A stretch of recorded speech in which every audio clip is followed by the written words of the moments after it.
मेरे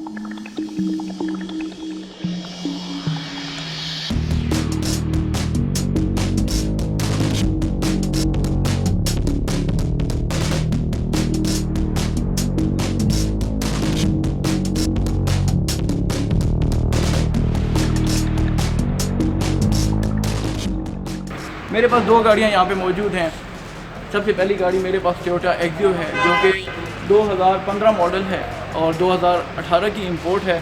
ये 1.5 हाइब्रिड है, हाइब्रिड इंजन है इसका। 1.5 मतलब 1500 सीसी इंजन है इसका।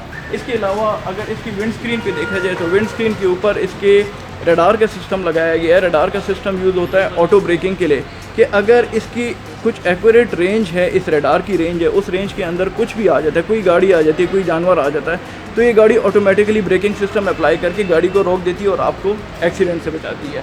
इंटीरियर के लिहाज से अगर मैं आपको बताऊं तो इंटीरियर इसका नए नए फीचर्स इंट्रोड्यूस कराए गए हैं। सबसे पहला हमारा एयर बैग फीचर्स आ जाते हैं जो कि SRS एयर बैग जो हमारे सेफ्टी फीचर्स में सबसे टॉप का फीचर है। हमारी जैपनीज़ गाड़ी में, इस गाड़ी में 8 एयर बैग्स आते हैं जो कि हमारे driver plus front passenger plus back passengers, सारे पैसेंजर्स को भी सेफ़ रखता है और हमारे ड्राइवर को भी सेफ़ रखता है। अल्लाह ना करे एक्सीडेंट होता है तो 8 के 8 air bags with in a micro second blast होते हैं और आप सबको सेफ़ रखते हैं। इसके मुकाबले में जो हमारी पाकिस्तानी गाड़ी होती है उसमें कभी कभी एयर बैग ब्लास्ट भी नहीं होते हैं मगर कभी कभी वो फेल हो जाते हैं ब्लास्ट होने से। ये इंजन है और ये हमारा हाइब्रिड सिस्टम है जो कि हमारी बैटरीज़ को चार्ज करता है।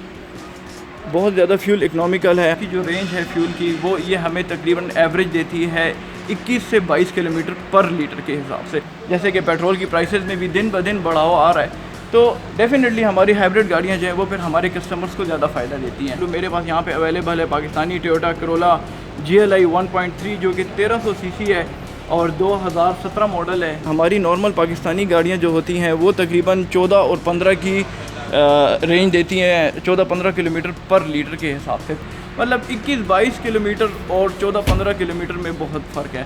इसमें अगर देखा जाए तो सबसे पहला फ़ीचर जो आपको मैंने जैपनीज़ गाड़ी में बताया था वो था हमारा रडार का सिस्टम जो कि ऑटो ब्रेकिंग सिस्टम था। इसमें कोई ऐसा ऑटो ब्रेकिंग का सिस्टम नहीं है जो कि बहुत बड़ा सेफ्टी फ़ीचर है।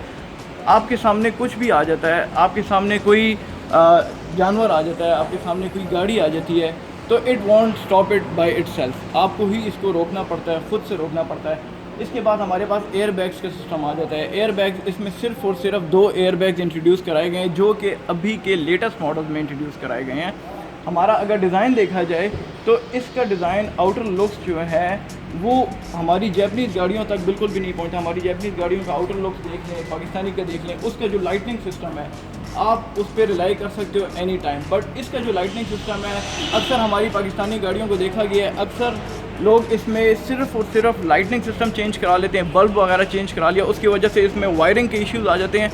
और मोस्ट ऑफ द टोयोटा की गाड़ियों को देखा गया है कि वायरिंग जो है तो वो ब्लास्ट कर जाती है या आग पकड़ लेती है, उससे पूरी गाड़ी जो है हमारी ख़राब हो जाती है।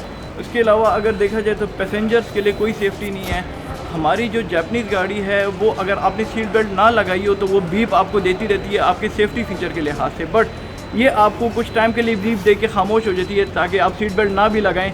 अल्लाह ना करे एक्सीडेंट हो जाता है तो पैसेंजर को भी नुकसान होता है, ड्राइवर को भी नुकसान होता है। तो पाकिस्तानी गाड़ियों का सबसे बड़ा ड्रॉबैक हमारा सेफ्टी फ़ीचर है, हमारी पुरानी टेक्नोलॉजी है। तीसरी बात हमारी आ जाती है कि इनकी जो बिल्ड क्वालिटी है, इनकी जो ये बॉडी बनाई गई है, ये जिस स्टील से, जिस चादर से बनाई जाती है, ये इंतहाई नाजुक है। मैं किसी भी हमारे मैन्युफैक्चरर की बुराई नहीं करना चाहता, बट मैं सिर्फ उनको ये एहसास दिलाना चाहता हूँ कि वो अपनी बिल्ड क्वालिटी को इस कदर बेहतर बना लें ताकि हमारा जो कस्टमर है वो पाकिस्तानी गाड़ी लेने पे ख़ुद मजबूर हो जाए। अगर हमारी इंपोर्ट बंद हो रही है बेशक बंद हो जाए मगर हमारी पाकिस्तानी गाड़ी भी तो इस काबिल हो कि वो ख़रीदी जाए।